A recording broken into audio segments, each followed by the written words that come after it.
السلام علیکم ورحمۃ اللہ وبرکاتہ۔ الحمد للہ والصلاة والسلام علی رسول اللہ صلی اللہ علیہ وسلم وعلی آلہ وصحبہ اجمعین۔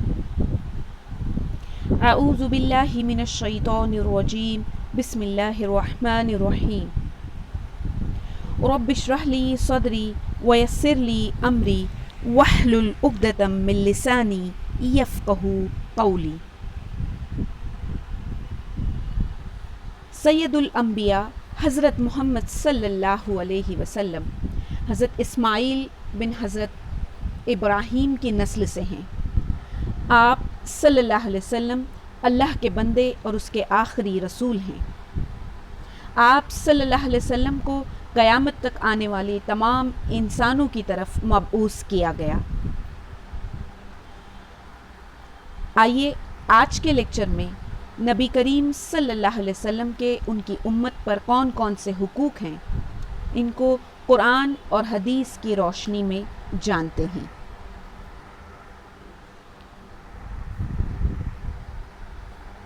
رسول صلی اللہ علیہ وسلم کا امت پر سب سے پہلا حق یہ ہے کہ وہ آپ صلی اللہ علیہ وسلم کو اللہ کا بندہ اور اس کا آخری رسول مانے، اور یہی وہ بات ہے جس کا ہر مسلمان کلمہ شہادت پڑھتے وقت اقرار کرتا ہے کہ اللہ تعالیٰ کے سوا کوئی معبود برحق نہیں اور محمد صلی اللہ علیہ وسلم اللہ کے بندے اور اس کے رسول ہیں۔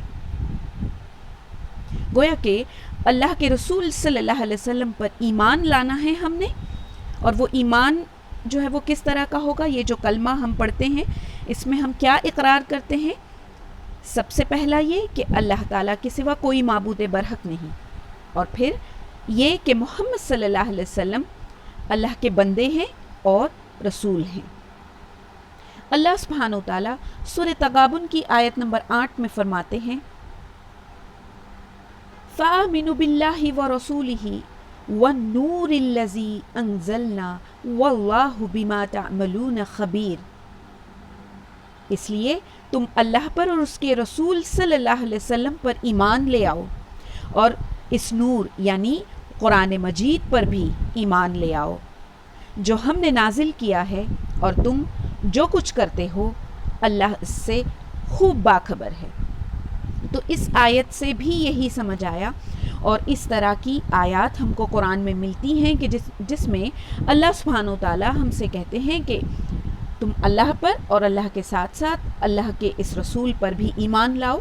اور پھر جس طرح کے آیت یہ ہے سورہ تغابن کی آیت نمبر 8 کہ جس میں اللہ تعالیٰ کہہ رہے ہیں کہ اللہ پر اور اس کے رسول پر، اور ساتھ ہی ساتھ کہا جا رہا ہے کہ قرآن پر بھی ایمان لے آؤ، اور یہ قرآن اللہ سبحانہ وتعالیٰ اس کی تصدیق کر رہے ہیں اس آیت میں کہ یہ اللہ ہی نے نازل کیا ہے۔ اور اللہ تعالیٰ اس آیت کو یہ کہتے ہوئے ختم کرتے ہیں کہ اور جو کچھ تم کرتے ہو اللہ اس سے خوب باخبر ہے، یعنی تم ایمان لاتے ہو یا نہیں اللہ پر اور اس کے رسول پر اور قرآن پر، یہ اللہ بہتر جانتا ہے۔ اس لیے نبی کریم صلی اللہ علیہ وسلم کی نبوت و رسالت پر ایمان لانا اور آپ جو دین لے کر کے آئے اسے سچے دل سے قبول کرنا ہم سب پر فرض ہوا۔ اس میں ایک بات کلیئر رہے کہ ہم پیارے نبی صلی اللہ علیہ وسلم کو اللہ تعالیٰ کا بندہ اس لیے کہتے ہیں کہ خود اللہ تعالیٰ نے ہی آپ صلی اللہ علیہ وسلم کو اپنا بندہ قرار دیا ہے۔ تو یہ بات کلیئر ہو جائے، اور اس کو کلیئر کرنے کے لیے میں سورۃ الاسراء کی آیت نمبر 1 کا ترجمہ بتاتی ہوں، جس میں کہ اللہ تعالیٰ کہتے ہیں، پاک ہے وہ ذات جس نے اپنے بندے کو رات کے کچھ حصے میں مسجد حرام سے مسجد اقصیٰ تک سیر کرائی۔ اس آیت میں اللہ سبحانہ وتعالیٰ اسراء و معراج کے بارے میں بات کرتے ہیں، اور یہاں اسراء کی بات ہو رہی ہے کہ اللہ سبحانہ وتعالیٰ نے اپنے بندے یعنی رسول اللہ صلی اللہ علیہ وسلم کو رات کے کچھ حصے میں مسجد حرام سے مسجد اقصیٰ تک کی سیر کرائی۔ تو یہاں بھی اللہ تعالیٰ نے خود اس آیت میں اللہ کے رسول صلی اللہ علیہ وسلم کو اپنا بندہ کہا ہے، بی عبدہ، یہ لفظ ہے وہاں پر اس آیت میں۔ اور خود رسول اکرم صلی اللہ علیہ وسلم کا بھی یہی ارشاد ہے. بخاری کی حدیث میں ہم کو ملتا ہے کہ اللہ کے رسول صلی اللہ علیہ وسلم فرماتے ہیں میں ایک بندہ ہی ہوں، اس لیے تم بھی یہی کہو کہ میں اللہ کا بندہ اور اس کا رسول ہوں. تو یہاں اللہ کے رسول صلی اللہ علیہ وسلم خود بھی ہم کو یہ بتا رہے ہیں کہ تم مجھے اللہ کا بندہ اور اس کا رسول کہو. یعنی کہ ایک بندہ تو ہے اللہ سبحانہ و تعالیٰ کا، لیکن ہماری طرح نارمل نہیں، بلکہ وہ رسول ہے اللہ سبحانہ و تعالیٰ کا. تو ہم کو رسول اللہ صلی اللہ علیہ وسلم کو اس لیول سے جو ہے وہ عزت دینی ہے اور وہ مقام اپنے دل میں رکھنا ہے. دوسرا حق جو امت پر رسول اللہ صلی اللہ علیہ وسلم کا ہے وہ ہے اللہ کے رسول صلی اللہ علیہ وسلم کی تعظیم و توقیر کرنا، ان کی رسپیکٹ کرنا، اور ان کی یہ تعظیم جو ہے وہ دل اور جان سے آپ کا احترام کرتے ہوئے کی جائے. اور اسی لیے آپ صلی اللہ علیہ وسلم کی حیات مبارک میں آپ صلی اللہ علیہ وسلم کو نام کے ساتھ پکارنے یا آپ صلی اللہ علیہ وسلم کی موجودگی میں اونچی آواز میں بات چیت کرنے سے صحابہ کرام کو منع کر دیا گیا تھا، اور انہیں آپ صلی اللہ علیہ وسلم کا احترام کرنے کی سختی سے تلقین کی گئی تھی. جیسا کہ سورہ نور کی آیت نمبر 63 میں اللہ سبحانہ و تعالیٰ کہتے ہیں رسول صلی اللہ علیہ وسلم کو تم اس طرح مت بلاؤ جیسے کہ تم آپس میں ایک دوسرے کو بلاتے ہو. تو اس آیت سے ہم کو کیا پتہ چل رہا ہے کہ جب رسول اکرم صلی اللہ علیہ وسلم حیات تھے، صحابہ اکرام کے ساتھ تھے، تو صحابہ اکرام کو ایک انسٹرکشن اللہ سبحانہ و تعالیٰ کی طرف سے کہ تم رسول صلی اللہ علیہ وسلم کو جیسے کہ آپس میں ایک دوسرے کو بلاتے ہو اس طرح سے مت بلاؤ، بلکہ ان کی رسپیکٹ کرو، عزت کرو. وہیں سورۃ الحجرات کی آیت نمبر 2 میں اللہ سبحانہ و تعالیٰ کہتے ہیں اے ایمان والو، نبی کی آواز سے اپنی آواز اونچی نہ کرو اور ان کے سامنے بلند آواز سے اس طرح بات نہ کرو جس طرح تم آپس میں ایک دوسرے سے بلند آواز سے بات کرتے ہو، ورنہ تمہارے اعمال برباد ہو جائیں گے اور تمہیں اس کا احساس تک نہ ہوگا. دھیان دیں آپ، اس آیت میں اللہ تعالیٰ ایمان والوں کو مخاطب کر کے کہہ رہے ہیں کہ نبی کی آواز سے اپنی آواز اونچی نہ کرو. یعنی جب تم نبی صلی اللہ علیہ وسلم سے بات کر رہے ہو تو اس وقت اپنی آواز کو نبی صلی اللہ علیہ وسلم سے نیچی رکھو اور ان کے سامنے اونچی آواز سے اس طرح بات نہ کرو جس طرح تم آپس میں ایک دوسرے سے اونچی آواز میں بات کرتے ہو. اور اگر تم نے ایسے کیا تو تمہارے اعمال برباد ہو جائیں گے اور تمہیں اس کا احساس بھی نہ ہوگا. یہ آیت جو ہے وہ نازل ہوتی ہے اور اس کے بعد کی بات آپ دیکھیں کہ حضرت ابن زبیر کہتے ہیں کہ اس آیت کے نازل ہونے کے بعد حضرت عمر رضی اللہ نبی کریم صلی اللہ علیہ وسلم سے اس قدر نیچی آواز میں بات کرتے، ڈاؤن ٹون میں بات کرتے کہ آپ صلی اللہ علیہ وسلم کو ان سے دوبارہ پوچھنا پڑتا کہ عمر آپ نے کیا کہا. بخاری میں یہ حدیث ہم کو ملتی ہے. تو آپ دیکھیں کہ صحابہ اکرام کس طرح سے نہ صرف یہ کہ اللہ سبحانہ تعالیٰ کی طرف سے نازل کردہ ہر آیت پر دھیان دیتے تھے بلکہ کس طرح سے اس پر عمل کرتے تھے. تو ہم سبھی کو بھی اسی طرح سے کرنے کی ضرورت ہے. یہ تو ہوا کہ ان صحابہ کرام کے درمیان اللہ کے رسول صلی اللہ علیہ وسلم جب زندہ تھے تو ان کو کیا کرنے کے لیے کہا گیا تھا. اب دیکھیں ہمارے لیے اب کیا ہے. سورۃ الاعراف آیت نمبر 157 کو اگر ہم پڑھتے ہیں تو اس میں اللہ تعالیٰ رسول اکرم صلی اللہ علیہ وسلم کی توقیر و احترام کرنے والوں کو بشارت سناتے ہوئے فرماتے ہیں کہ جو لوگ اس نبی پر ایمان لاتے ہیں اور اس کی تعظیم یعنی کہ عزت کرتے ہیں اور مدد کرتے ہیں اور اس نور کی اتباع کرتے ہیں جو ان پر اتارا گیا یعنی کہ قرآن، تو ایسے لوگ ہی کامیابی پانے والے ہیں. تو یہاں بھی ہم دیکھ رہے ہیں کہ مفلحون ان لوگوں کو کہا جا رہا ہے جو نہ صرف یہ کہ اللہ کے رسول صلی اللہ علیہ وسلم پر ایمان لاتے ہیں بلکہ ان کی عزت، ان کی رسپیکٹ کرتے ہیں، پھر اسی طرح سے ان کی مدد کرتے ہیں.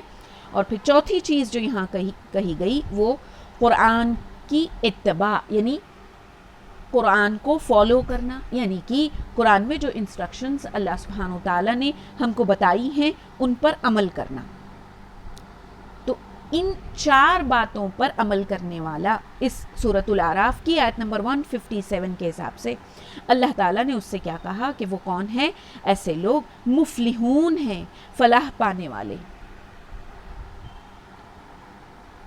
اسی طرح سے سورۃ الفتح آیت نمبر 8 اور 9 میں اللہ سبحانہ وتعالیٰ کہتے ہیں یقیناً ہم نے تجھے گواہی دینے والا، یعنی اللہ کے رسول صلی اللہ علیہ وسلم کو گواہی دینے والا، خوشخبری سنانے والا اور ڈرانے والا بنا کر بھیجا ہے تاکہ اے مسلمانوں تم اللہ اور اس کے رسول پر ایمان لاؤ، اس کی مدد کرو اور اس کا ادب کرو، اور صبح و شام اس اللہ کی تسبیح بیان کرو. اب دیکھیں یہاں پر رسول اللہ صلی اللہ علیہ وسلم کو بھیجنے کا مقصد بیان کرتے ہوئے اللہ سبحانہ وتعالیٰ کہتے ہیں کہ اللہ سبحانہ وتعالیٰ نے اللہ کے رسول کو صلی اللہ علیہ وسلم کو گواہی دینے والا، خوشخبری سنانے والا. کس چیز کی خوشخبری؟ جنت کی خوشخبری، اللہ تعالیٰ کی طرف سے انعام کی خوشخبری. اسی طرح اس آیت میں کہہ رہے ہیں ڈرانے والا. کس چیز سے ڈرانے والا؟ جہنم سے ڈرانے والا، اللہ کی نافرمانی کرنے پر آنے والے عذاب سے ڈرانے والا بنا کر بھیجا ہے تاکہ اے مسلمانوں تم اللہ اور اس کے رسول پر ایمان لاؤ. اور مقصد کیا بتایا جا رہا ہے کہ یہ سب اللہ کے رسول صلی اللہ علیہ وسلم کو گواہی دینے والا، خوشخبری سنانے والا اور ڈرانے والا بنا کر بھیجنے کا مقصد کیا ہے کہ اے مسلمانوں تم اللہ اور اس کے رسول پر ایمان لاؤ. پھر اسی طرح اللہ کے رسول صلی اللہ علیہ وسلم کی مدد کرو. اور پھر اگلی چیز کہی گئی کہ اللہ کے رسول صلی اللہ علیہ وسلم کا ادب کرو. اور پھر آخر میں اللہ تعالیٰ نے اس آیت میں کہا اور صبح و شام اللہ کی تسبیح بیان کرو.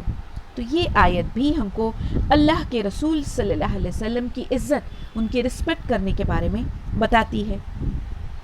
اسی ٹاپک کی مناسبت سے یہ بات بھی ہم اچھی طرح ذہن نشین کر لیں کہ اللہ کے رسول صلی اللہ علیہ وسلم کی تعظیم اللہ تعالیٰ اور اس کے رسول صلی اللہ علیہ وسلم نے جو لمٹس بتائی ہیں ان لمٹس کو کراس کرتے ہوئے نہ کی جائے، کیونکہ یہ لمٹس جو ہے ان کے اندر رہتے ہوئے آپ صلی اللہ علیہ وسلم کی تعظیم کرنا صحیح ہے، بلکہ ایمان کا حصہ ہوگی. لیکن اس کو اگر ہم کراس کر لیں تو پھر یہ درست نہیں ہوگا. بخاری کی ایک حدیث ہم کو اس بارے میں بتاتی ہے کہ اللہ کے رسول صلی اللہ علیہ وسلم کا ارشاد گرامی ہے کہ میری تعریف و تعظیم میں حد سے تجاوز نہ کرنا. یعنی اللہ کے رسول صلی اللہ علیہ وسلم کی تعریف میں اور ان کی رسپیکٹ میں لمٹس جو ہم کو بتائی گئی ہیں ان لمٹس کو کراس نہیں کرنا ہے. جیسے کہ اسی حدیث میں آگے آ رہا ہے جیسا کہ نصارہ نے عیسیٰ بن مریم کی تعریف و تعظیم میں حد سے تجاوز کیا، یعنی جیسے کہ کرسچنز نے عیسیٰ علیہ السلام کی تعریف میں اور ان کی رسپیکٹ میں لمٹس کو کراس کر دیں جو ان کو بتائی گئی تھیں. پھر اللہ کے رسول صلی اللہ علیہ وسلم اسی بخاری کی حدیث میں کہتے ہیں میں تو محض ایک بندہ ہوں. میں کون ہوں؟ اللہ کے رسول صلی اللہ علیہ وسلم خود کہہ رہے ہیں کہ میں ایک بندہ ہوں، اس لیے تم مجھے اللہ کا بندہ اور اس کا رسول ہی کہو. یعنی ایک نارمل بندہ نہیں، بلکہ اس سے آگے یہاں اس حدیث میں بھی ہم کو بتایا جا رہا ہے کہ اللہ کا بندہ بھی ہوں اور ساتھ ہی ساتھ میں اللہ کا رسول بھی ہوں.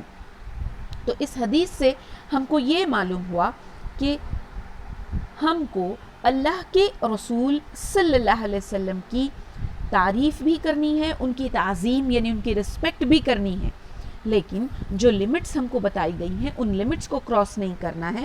اور ایگزامپل یہاں پر جو ہے وہ کرسچنز کا اللہ کے رسول صلی اللہ علیہ وسلم نے ہم کو بتاتے ہوئے سمجھایا ہے. تیسرے حق کی طرف پڑھیں گے ہم آگے، اور رسول اکرم صلی اللہ علیہ وسلم کا تیسرا حق جو ہم پر ہے وہ ہے کہ اللہ تعالیٰ کے بعد سب سے زیادہ محبت ہم نے جو کرنی ہے وہ اللہ کے رسول صلی اللہ علیہ وسلم سے کرنی ہے. اور اس طرح کی جائے کہ اس جیسی محبت اللہ تعالیٰ کی مخلوق میں کسی اور کے ساتھ ہم کو نہ ہو. یعنی سب سے زیادہ محبت ہم کو اللہ تعالیٰ سے ہو، جیسا کہ ہم کو حکم ہوا سورۃ البقرہ میں. پھر اس کے بعد اگر ہم کو کسی سے محبت ہو تو وہ اللہ کے رسول صلی اللہ علیہ وسلم سے ہو. یعنی ہمارے پیرنٹس، ہمارے اسپاؤس، ہمارے بچے، یہ سب اس کے بعد آئیں گے. ان سب سے زیادہ محبت ہم کو اللہ کے رسول صلی اللہ علیہ وسلم سے. اور وہ محبت بھی ایسی ہو کہ اللہ کی مخلوق میں کسی سے بھی ہم کو ویسی محبت نہ ہو جیسی محبت ہم کو اللہ کے رسول صلی اللہ علیہ وسلم سے ہو۔ پیارے نبی محمد صلی اللہ علیہ وسلم سے اپنے اہل و عیال یعنی اپنے ریلیٹیوز، اپنے والدین، اپنے پیرنٹس سے اور دیگر تمام لوگوں سے زیادہ محبت کرنی ہے ہم نے، جیسے کہ حضرت انس رضی اللہ بیان کرتے ہیں، رسول اکرم صلی اللہ علیہ وسلم نے ارشاد فرمایا، بخاری اور مسلم دونوں کتابوں میں ہم کو یہ حدیث ملتی ہے، تم میں سے کوئی شخص مومن نہیں ہو سکتا یہاں تک کہ وہ اپنی اولاد، اپنے والد اور دیگر تمام لوگوں کی نسبت مجھ سے زیادہ محبت کرے۔ آپ بتائیں کہ یہ حدیث کتنا پیارا جو ہے ایک سبق ہم کو دے رہی ہے کہ تم میں سے کوئی شخص مومن نہیں ہو سکتا یہاں تک کہ وہ اپنی اولاد، حالانکہ ہم انسانوں کو ہماری اولاد سے بہت محبت ہوتی ہے، لیکن یہاں بتایا جا رہا ہے کہ ہم مومن ہی نہیں ہو سکتے اگر ہم کو ہماری اولاد سے بھی زیادہ، ہمارے پیرنٹس سے بھی زیادہ اور دوسرے تمام لوگوں سے زیادہ جب تک کہ اللہ کے رسول صلی اللہ علیہ وسلم سے محبت نہ ہو۔ وہیں ایک اور حدیث ہم کو ملتی ہے جہاں یہاں تک کہ ہم کو دیکھنے کو ملتا ہے کہ رسول اکرم صلی اللہ علیہ وسلم کے ساتھ ہمیں اپنی جان سے بھی زیادہ محبت کرنا ضروری ہے۔ عبداللہ بن ہشام رضی اللہ فرماتے ہیں کہ ہم رسول اکرم صلی اللہ علیہ وسلم کے ساتھ تھے، آپ صلی اللہ علیہ وسلم نے حضرت عمر رضی اللہ کا ہاتھ پکڑا ہوا تھا، اسی دوران حضرت عمر رضی اللہ نے کہا، اے اللہ کے رسول صلی اللہ علیہ وسلم، آپ مجھے دنیا کی ہر چیز سے زیادہ محبوب ہیں، ہاں البتہ میری جان سے زیادہ محبوب نہیں۔ تو آپ دیکھیں کہ عبداللہ رضی اللہ ایک واقعے کا ذکر کر رہے ہیں کہ ہم سب اللہ کے رسول صلی اللہ علیہ وسلم کے ساتھ تھے، اور اسی وقت وہ کیا دیکھتے ہیں کہ حضرت عمر رضی اللہ کا ہاتھ پکڑے ہوئے اللہ کے رسول صلی اللہ علیہ وسلم ہیں، اور اسی درمیان میں حضرت عمر رضی اللہ کے رسول صلی اللہ علیہ وسلم سے فرماتے ہیں کہ اے اللہ کے رسول، آپ مجھے دنیا کی ہر چیز سے زیادہ محبوب ہیں۔ کتنی پیاری چیز فرما رہے ہیں کہ اے اللہ کے رسول، حضرت عمر جو ہے وہ اپنی محبت کا اظہار کر رہے ہیں کہ اے اللہ کے رسول صلی اللہ علیہ وسلم، آپ مجھے سب سے زیادہ محبوب ہیں، یعنی میں آپ سے سب سے زیادہ محبت کرتا ہوں۔ لیکن سچی بات آگے بتاتے ہوئے کیا کہتے ہیں، ہاں البتہ میری جان سے زیادہ محبوب نہیں، یعنی میرے اپنے آپ سے زیادہ آپ مجھے محبوب نہیں ہیں۔ تب رسول اکرم صلی اللہ علیہ وسلم ارشاد فرماتے ہیں، نہیں، اس ذات کی قسم جس کے ہاتھ میں میری جان ہے، یہاں تک کہ میں تمہیں تمہاری جان سے بھی زیادہ محبوب ہو جاؤں۔ یہ سننا تھا کہ حضرت عمر رضی اللہ کہتے ہیں، اب اللہ کی قسم آپ مجھے میری جان سے بھی زیادہ محبوب ہیں، یعنی پھر پلٹ کر کے یہ کہتے ہیں کہ اب ایسا ہو گیا اے اللہ کے رسول صلی اللہ علیہ وسلم، جب اللہ کے رسول صلی اللہ علیہ وسلم کا وہ فرمان سنتے ہیں نا کہ نہیں، اس ذات کی قسم جس کے ہاتھ میں میری جان ہے، یہاں تک کہ میں تمہیں تمہاری اپنی جان سے بھی زیادہ محبوب نہ ہو جاؤں۔ تو آپ دیکھیں اللہ کے رسول صلی اللہ علیہ وسلم کو فالو کرنے کا انداز، ان کی ہر بات ماننے کا انداز صحابہ کرام میں، یہاں ہم دیکھ رہے ہیں حضرت عمر میں کہ فوراً پھر کیا کہتے ہیں، اے اللہ کے رسول، اب اللہ کی قسم آپ مجھے میری جان سے بھی زیادہ محبوب ہیں۔ تو اللہ کے رسول صلی اللہ علیہ وسلم جواب دیتے ہیں، اے عمر، اب بات بنی ہے۔ تو یہ پیاری سی حدیث ہم کو یہ بتاتی ہے کہ ہم کو اللہ کے رسول صلی اللہ علیہ وسلم سے محبت کرنی ہے سبھی مخلوق سے زیادہ، اور یہاں تک کہ وہ محبت ایسی ہو کہ جیسی محبت ہم اللہ کی مخلوق میں سے کسی سے بھی نہ کرتے ہوں، بلکہ رسول اللہ صلی اللہ علیہ وسلم کے ساتھ اپنی جان سے بھی زیادہ محبت کرنا ہمارے لیے ضروری ہے۔ اچھا، یہ محبت جو ہے، ٹھیک ہے، ہم صرف زبانی اقرار کر لیں گے کیا کہ اللہ کے رسول صلی اللہ علیہ وسلم سے ہاں مجھے محبت ہے بس اور ہو جائے گا؟ نہیں، اللہ کے رسول صلی اللہ علیہ وسلم سے سچی محبت کا عملی اظہار آپ صلی اللہ علیہ وسلم کی اتباع اور فرما برداری سے ہوتا ہے، یعنی ان کے بتائے گئے طریقے کو فالو کرنے سے ہوگا۔ سورہ آل عمران کی آیت نمبر 31 میں اللہ سبحانہ وتعالی ارشاد فرماتے ہیں، اے نبی صلی اللہ علیہ وسلم، آپ کہہ دیجئے اگر تم سب اللہ سے محبت رکھتے ہو تو میری تابعداری کرو. یعنی اللہ کے رسول صلی اللہ علیہ وسلم سے اللہ سبحانہ وتعالیٰ کہلوا رہے ہیں کہ اگر تم سب اللہ سے محبت کرتے ہو تو رسول اکرم صلی اللہ علیہ وسلم کو فالو کرو. اس طرح کرنے سے اللہ تعالیٰ تم سے محبت کرے گا. یعنی اگر ہم اللہ کے رسول صلی اللہ علیہ وسلم کو فالو کریں گے، یعنی ان کے بتائے ہوئے طریقے کے مطابق ہماری زندگی میں عمل کریں گے، تو اللہ تعالیٰ ہم سے محبت کرے گا. اس آیت کے حساب سے سبحان اللہ، ہم کو یہ کتنی پیاری بات معلوم ہوئی. پھر آگے اسی آیت میں اللہ تعالیٰ کہتے ہیں کہ اگر ایسا کرو گے، یعنی اللہ کے رسول صلی اللہ علیہ وسلم کو فالو کرو گے، تو پہلی تو بات یہ ہو گئی کہ اللہ تم سے محبت کرے گا. دوسرا بینیفٹ، دوسرا فائدہ جو ہم کو ملے گا وہ ہے اور ہمارے گناہ اللہ سبحانہ وتعالیٰ معاف فرمائے گا. تو ضرور انشاءاللہ تعالیٰ ہم جو ہے وہ اس آیت کے مطابق اللہ تعالیٰ سے محبت رکھتے ہوئے اللہ کے رسول صلی اللہ علیہ وسلم کو فالو کریں گے تو اللہ تعالیٰ ہم سے محبت بھی کرے گا اور ہمارے گناہوں کو معاف بھی کرے گا. اس آیت کریمہ سے ثابت ہوا کہ آپ صلی اللہ علیہ وسلم کے ساتھ محبت کی دلیل یہ ہے کہ آپ صلی اللہ علیہ وسلم کو فالو کیا جائے. اس لیے جو شخص آپ صلی اللہ علیہ وسلم سے محبت کا دعویٰ کرتا ہے اور آپ صلی اللہ علیہ وسلم کی سنت کی پیروی بھی کرتا ہے، یعنی آپ صلی اللہ علیہ وسلم کی سنت کے مطابق چلتا ہے، تو اس کو سمجھ لینا چاہیے کہ وہ محبت کے دعوے میں سچا ہے. اور اگر وہ محبت کا دعویٰ تو کرتا ہے، زبان سے تو بولتا ہے، لیکن سنت نبوی کے مطابق اپنی زندگی میں عمل ہی نہیں کرتا، تو اس کے متعلق یقین کر لینا چاہیے کہ وہ محبت کے دعوے میں جھوٹا ہے. اللہ تعالیٰ سے دعا ہے کہ اللہ تعالیٰ ہم کو رسول اکرم صلی اللہ علیہ وسلم سے سچی محبت کرنے والا بنائے اور ان کے جو بھی احکام ہیں اس پر عمل کرنے والا بنائے. آمین.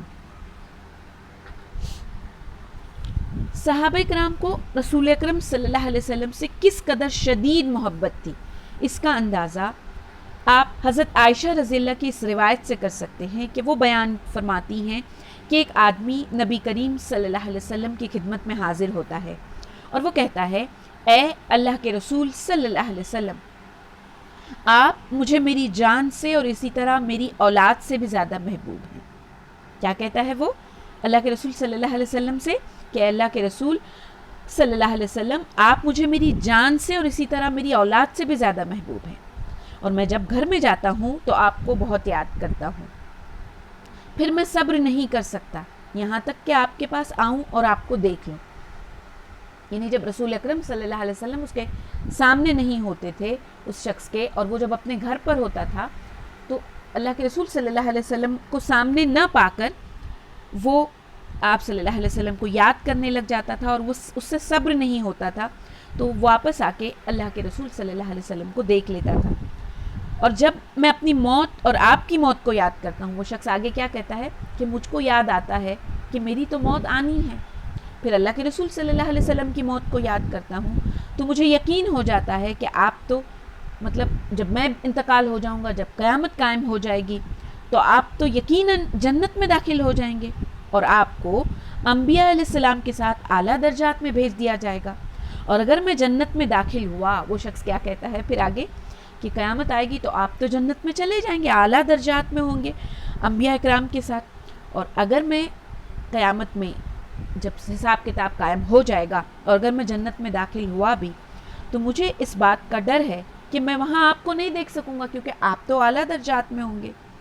تب نبی کریم صلی اللہ علیہ وسلم اس کو کوئی جواب نہیں دیتے ہیں، یہاں تک کہ حضرت جبرائیل علیہ السلام ایک آیت لے کر کے نازل ہوتے ہیں، اور وہ آیت ہوتی ہے سورۃ النساء آیت نمبر 69، جس میں اللہ سبحانہ وتعالیٰ ارشاد فرماتے ہیں، اور جو لوگ اللہ اور رسول اکرم صلی اللہ علیہ وسلم کی اطاعت کریں گے وہ جنت میں ان کے ساتھ ہوں گے جن پر اللہ نے انعام کیا ہے. بہت دھیان سے آپ اس آیت کو سمجھیں، کتنی پیاری بات اس میں بتا رہے ہیں اللہ سبحانہ وتعالیٰ کہ جو لوگ اللہ اور اس کے رسول کی اطاعت کریں گے، گویا کہ اطیعوا اللہ اور اطیعوا الرسول کی بات یہاں ہو رہی ہے، تو ایسا جو کرے گا وہ جنت میں کہاں پر ہوگا؟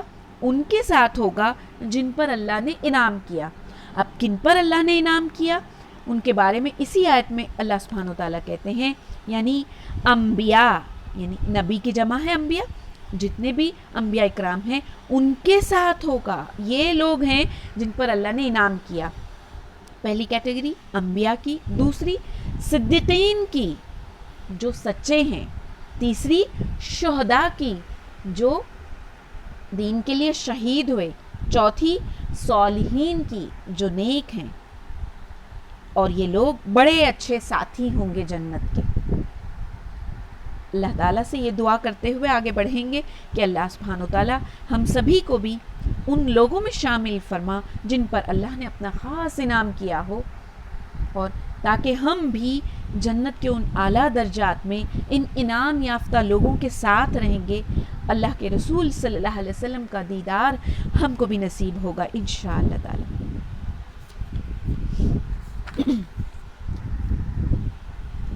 امت پر آپ صلی اللہ علیہ وسلم کا چوتھا حق یہ ہے کہ آپ صلی اللہ علیہ وسلم کو بہترین نمونہ یعنی اسوہ حسنہ تصور کرتے ہوئے تمام اقوال و افعال، یعنی ہم جو بھی باتیں کرتے ہیں اور جو بھی عمل کرتے ہیں اور زندگی کے ہر شعبے میں، یعنی لائف کے ہر ڈپارٹمنٹ میں آپ صلی اللہ علیہ وسلم کو فالو کرنا ہوگا ہم لوگوں کو. اللہ سبحانہ وتعالیٰ نے ارشاد فرمایا سورۃ الاحزاب آیت نمبر 21 میں، یقیناً تمہارے لیے رسول اللہ صلی اللہ علیہ وسلم میں عمدہ نمونہ موجود ہے، اسوہ حسنہ ہیں. اللہ کے رسول ہمارے لیے آئیڈیل ایگزامپل ہیں، ہر اس شخص کے لیے جو اللہ تعالیٰ کی اور قیامت کے دن کی امید رکھتا ہو اور کثرت سے اللہ کا ذکر کرتا ہو. دیکھیں کہ اس آیت میں پہلی چیز تو یہ بتائی گئی کہ یقیناً اس میں کوئی شک ہی نہیں، تمہارے لیے رسول اکرم صلی اللہ علیہ وسلم میں عمدہ نمونہ موجود ہے، وہ آئیڈیل ایگزامپل موجود ہے، وہ اسوہ حسنہ موجود ہے. اور وہ کس کے لیے ہے؟ ہر اس شخص کے لیے جو اللہ تعالیٰ کی اور قیامت کے دن کی امید رکھتا ہو اور کثرت سے اللہ کا ذکر کرتا ہو. تو اس آیت سے معلوم ہوا کہ نمونہ رسول یعنی اسوہ حسنہ کو، اس آئیڈیل ایگزامپل جو اللہ کے رسول صلی اللہ علیہ وسلم کا ہے، اس کو وہی شخص اپنائے گا جس میں یہ دو اوصاف ہوں گے، یہ دو کوالٹیز ہوں گی. ایک یہ کہ وہ روز قیامت اللہ تعالیٰ کی ملاقات پر یقین رکھتا ہو، اور دوسرا یہ کہ وہ کثرت سے اللہ کا ذکر کرتا ہو. تو سب سے پہلے تو ہم کو محنت کرنی ہوگی اپنے آپ پر کہ مجھے دل سے یہ یقین کرنا ہے کہ قیامت کے دن اللہ سے ملاقات ہوگی. کیونکہ یاد رہے، اگر ہمارے دل میں یہ یقین نہیں ہوگا کہ اللہ تعالیٰ سے ملاقات ہونی ہے، تو پھر کبھی بھی ہم نیک اعمال کی طرف نہیں دوڑیں گے. ہر اس شخص کو جس کو یقین ہوگا کہ مجھے اللہ کے سامنے پیش ہونا ہے، تو وہ ضرور یہ کوشش کرے گا کہ میرے نیک اعمال ہر لمحہ بڑھتے رہیں.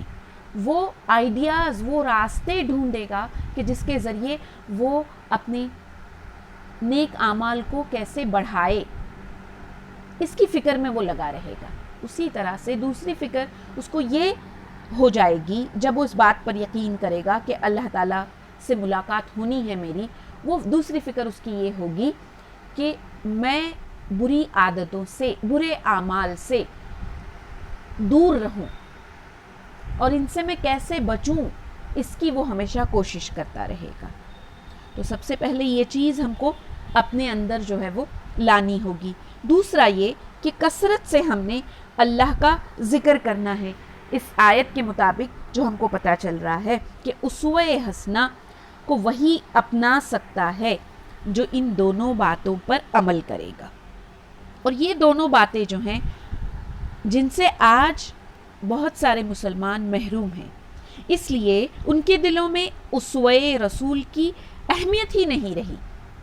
آپ دیکھیں کہ ربیع الاول کا مہینہ آ جاتا ہے، کچھ ریچولز کے علاوہ ہم کو کچھ بھی دکھائی نہیں دیتا. ہونا تو یہ چاہیے تھا کہ ہم یہ جانیں کہ اس عظیم الشان نبی صلی اللہ علیہ وسلم کے بارے میں ہم ہر ڈیٹیل کو جانیں، باریک سے باریک، ان کی سیرت کے بارے میں، ان کے اخلاق کے بارے میں، پھر اسی طریقے سے اس رسول صلی اللہ علیہ وسلم کو، جن کو کہ ہماری طرف اللہ تعالیٰ نے بھیجا ہے، ان پر ہمارے کیا حقوق ہیں، ہم کو کیا ادا کرنا ہے. کیونکہ اگر یہ حقوق ادا کر کے نہیں جائیں گے تو قیامت کے دن تو پکڑ ہوگی نا.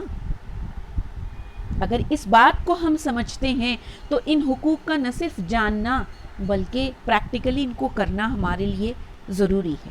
اور آج یہی ہو گیا ہے کہ ہم ان حقوق کو جان نہیں رہے ہیں، اس لیے ہمارے دلوں میں اسوہ رسول کی اہمیت باقی نہیں رہی. اس کے اپوزٹ آج کے مسلمانوں نے اور کوئی کسی کو اپنا آئیڈیل بنا لیا ہے، جبکہ یہ سورۃ الاحزاب کی آیت نمبر 21 ہم سے کہتی ہے کہ اللہ تعالیٰ ہم سے کہہ رہے ہیں کہ آپ کے لیے آئیڈیل ایگزامپل رسول اکرم صلی اللہ علیہ وسلم ہے.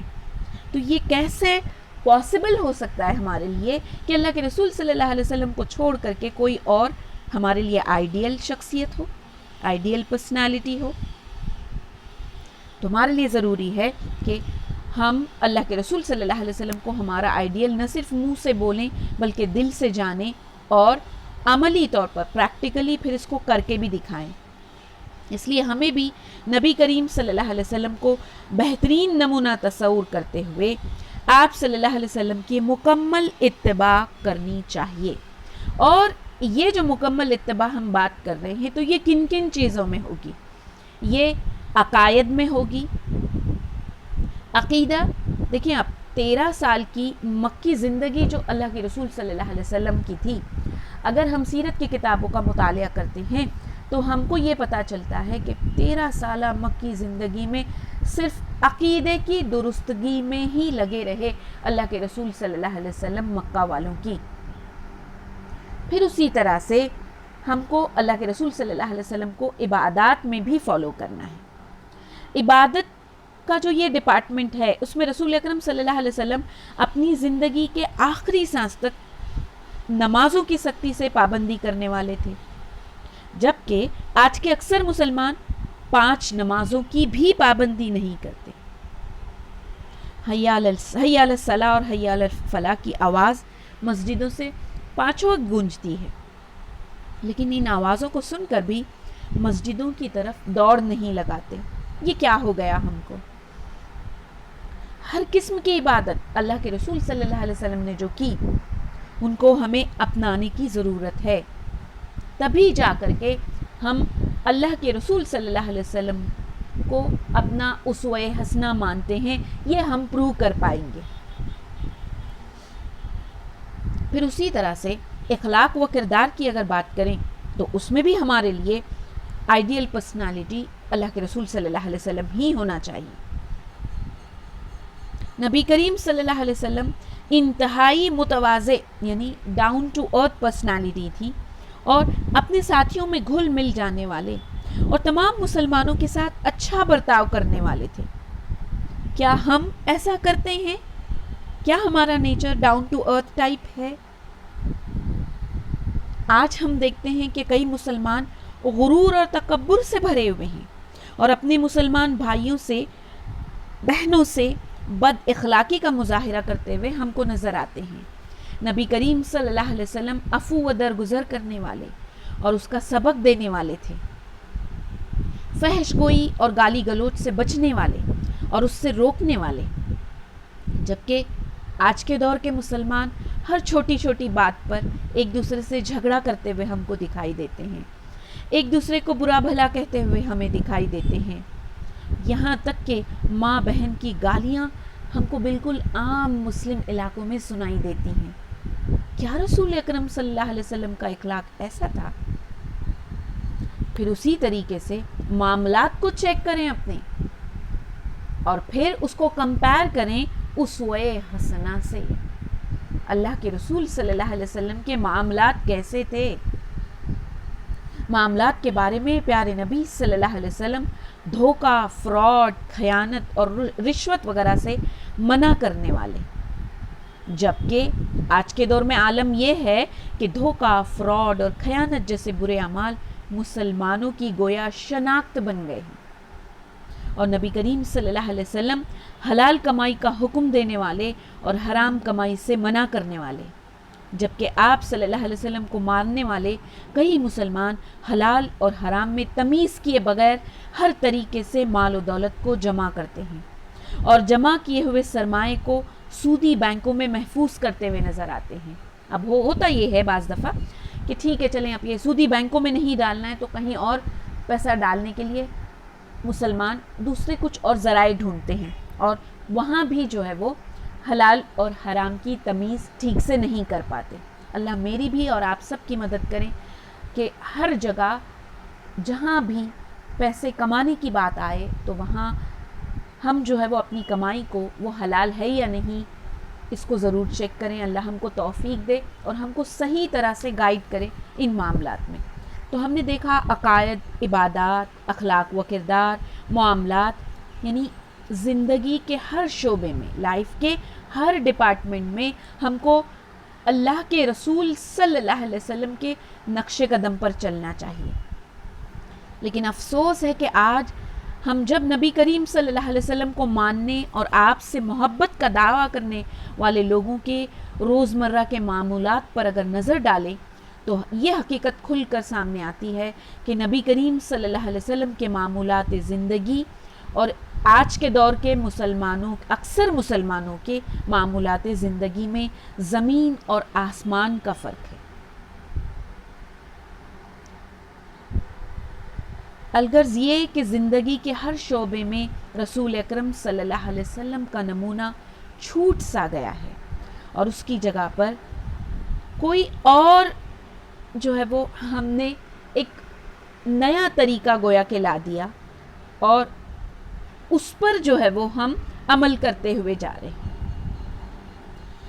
اور تو اور شکل و صورت اور واضح قطع بھی پیارے نبی صلی اللہ علیہ وسلم کا جو ہے یہ کہ کس طرح سے وہ سادگی سے رہتے تھے، یا اگر ہم عورتیں ہیں تو ہم کو کیا حکم دیا انہوں نے کس طرح سے رہنے کے لیے، ہم کو سطر ڈھانپنا ہے، اور اگر ہم اس طرح سے اپنی جو ہے وہ ظاہری شکل بنا لیتے ہیں کہ ہم فالو کر رہے ہیں اللہ کے رسول صلی اللہ علیہ وسلم کو، ہم حجاب کر رہے ہیں، ہم سطر کو ڈھانپ رہے ہیں، تو ہمارے اس حلیے کو دیکھ کر بہت سارے لوگ مذاق بھی اڑاتے ہیں، گویا کہ اب ان کے لیے اللہ کے رسول صلی اللہ علیہ وسلم اور اللہ تعالیٰ کا بتایا ہوا حلیہ بھی ایک عیب بن کر رہ گیا ہے۔ اللہ ہم سب کو صحیح گائیڈنس کی طرف لے جائے، اور اللہ تعالیٰ سے یہ دعا ہے سبھی مسلمانوں کو اللہ تعالیٰ کے اور رسول اکرم صلی اللہ علیہ وسلم کے بتائے ہوئے طریقے کی طرف ہم کو لے جائے اور ان پر عمل کرنے والا بنائے۔ رسول اکرم صلی اللہ علیہ وسلم کا 5واں حق یہ ہے کہ آپ صلی اللہ علیہ وسلم کی اطاعت کی جائے اور آپ صلی اللہ علیہ وسلم کی نافرمانی نہ کی جائے، کیونکہ آپ صلی اللہ علیہ وسلم کی اطاعت اللہ کی اطاعت ہے اور آپ صلی اللہ علیہ وسلم کی نافرمانی اللہ کی نافرمانی ہے۔ جیسے کہ سورہ مائدہ کی آیت نمبر 92 میں یہ چیز ہم کو ملتی ہے کہ اللہ سبحانہ و تعالیٰ آپ صلی اللہ علیہ وسلم کا یہ حق اس آیت میں بیان فرماتے ہیں، اور تم اللہ کی اطاعت کرتے رہو اور رسول اکرم صلی اللہ علیہ وسلم کی اطاعت کرتے رہو اور نافرمانی سے ڈرتے رہو، اور اگر تم نے اس سے اعتراض کیا تو جان لو کہ ہمارے رسول کے ذمے تو صاف صاف پہنچا دینا تھا۔ پھر اسی طرح سورہ نساء کی آیت نمبر 80 میں بھی جو ہے وہ یہی چیز بتائی گئی، جو رسول کی اطاعت کرتا ہے اس نے گویا اللہ کی اطاعت کی۔ تو اس آیت کریمہ میں اللہ تعالیٰ نے رسول اکرم صلی اللہ علیہ وسلم کی اطاعت کو اپنی اطاعت قرار دیا ہے۔ تو بہت زیادہ ضروری ہوا پھر ہم کو کہ ہم اطیع اللہ کے ساتھ ساتھ اطیع الرسول پر جو ہے وہ دھیان دیں۔ اللہ تعالیٰ نے بندوں کو جہاں اپنی اطاعت کا حکم دیا وہیں رسول اکرم صلی اللہ علیہ وسلم کی اطاعت کا بھی حکم دیا ہے، جیسے کہ سورہ محمد آیت نمبر 33 ارشاد باری تعالیٰ ہے، اے ایمان والوں اللہ کی اطاعت کرو اور رسول اکرم صلی اللہ علیہ وسلم کا کہا مانو اور اپنے اعمال کو غارت نہ کرو، یعنی اللہ کی اطاعت اور رسول اکرم صلی اللہ علیہ وسلم کی اطاعت، یہ اگر نہیں کریں گے تو گویا اپنے اعمال کو غارت کرنا. یہاں اللہ سبحانہ وتعالیٰ نے بتایا ہے، کتنی بڑی وارننگ ہے. آپ سمجھیں اس آیت میں کتنی ہی آیات جس میں اللہ سبحانہ وتعالیٰ اطیعوا اللہ و اطیعوا الرسول کی بات کرتے ہیں، اور اس آیت میں تو اللہ تعالیٰ نے یہ تک کہہ دیا کہ اگر اطیعوا اللہ و اطیعوا الرسول نہ کیا جائے تو گویا کہ وَلَا تُبْطِلُوا أَعْمَالَكُمْ، اپنے اعمال کو غارت کرنا ہو جائے گا. یہ وہیں سورۃ الحشر کی آیت نمبر 7 میں بتایا گیا، اور جو کچھ تمہیں رسول دیں وہ لے لو، اور جس سے روک لیں اس سے رک جاؤ. یہ آیت اس بات کی دلیل ہے کہ رسول اکرم صلی اللہ علیہ وسلم کا فرمان شرعی حجت اور واجب الاتباع ہے. اس میں کہا گیا، اس آیت میں جو کچھ تم کو دے رہے ہیں وہ لے لو، یعنی جس پر بھی عمل کرنے کے لیے کہا گیا، جس کو فالو کرنے کے لیے کہا گیا اس کو کرنا ہے، اور جس سے رکنے کے لیے کہا گیا جن بھی چیزوں سے ان سے رک جاؤ. یہاں ایسا نہیں کہا گیا اپنی پسند کا لے لو، جو نہ پسند آئے اس کو چھوڑ دو. قرآن میں کہا گیا روزہ رکھو تو ہم روزہ رکھ لیتے ہیں. قرآن میں کہا گیا کہ آپ حجاب کی پابندی کرو تو ہم نہیں کرتے ہیں. تو یہ کیا ہوا؟ ہم نے اپنی پسند کا لے لیا اور جو ہم کو نہیں پسند تھا اس کو چھوڑ دیا. لیکن اس آیت میں کیا کہا جا رہا ہے کہ تم رسول تمہیں جو کچھ بھی دیں وہ لے لو، اور جس سے روکیں اس سے رک جاؤ. تو ہم کو انہی باتوں پر عمل کرنا ہوگا.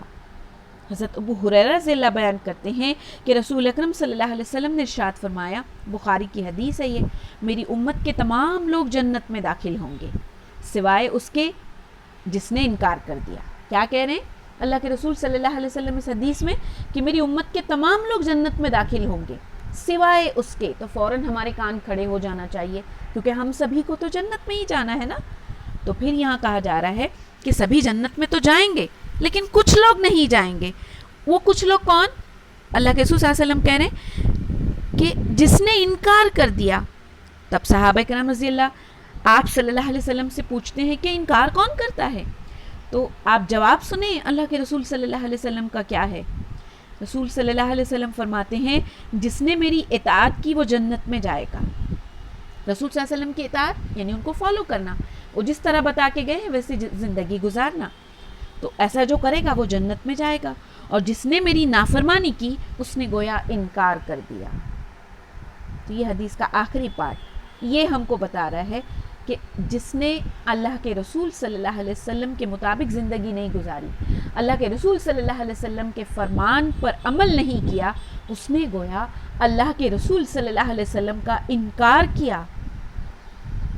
اللہ تعالیٰ سے دعا ہے کہ ہم کو ان انکار کرنے والوں میں شامل نہ کرے، بلکہ ہم کو اللہ کے رسول صلی اللہ علیہ وسلم کی اطاعت کرنے والے لوگوں میں داخل فرما، تاکہ ہم بھی اللہ کے رسول صلی اللہ علیہ وسلم کی تمام امتیوں کے ساتھ جنت میں داخل ہو جائیں.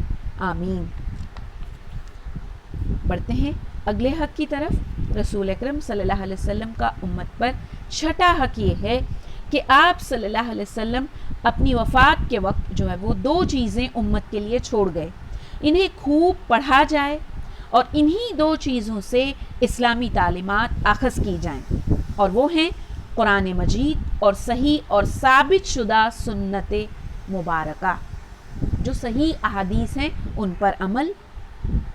اللہ کے رسول صلی اللہ علیہ وسلم نے ارشاد فرمایا، میں تم میں 2 چیزیں چھوڑے جا رہا ہوں، ان کے بعد یعنی اگر تم نے انہیں مضبوطی سے تھام لیا تو تم کبھی گمراہ نہیں ہوں گے. یہ جو 2 چیزیں میں تمہارے درمیان چھوڑ کر کے جا رہا ہوں، اگر اس کو تم نے مضبوطی سے نہیں پکڑا تو تم گمراہ ہو جاؤ گے، اور اگر مضبوطی سے پکڑ لیا تو تم کبھی گمراہ نہیں ہوں گے.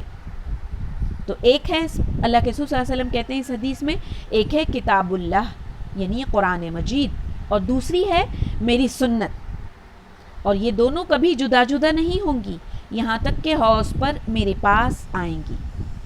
ٹھیک. تو اس حدیث سے ہم کو پتہ چلا کہ قرآن اور حدیث ان دونوں چیزوں کو نہ صرف پڑھا جائے بلکہ سمجھا جائے اور ساتھ ہی ساتھ ان پر عمل کیا جائے. قرآن اور حدیث پر عمل کرنا یہ چھٹا حق ہوا.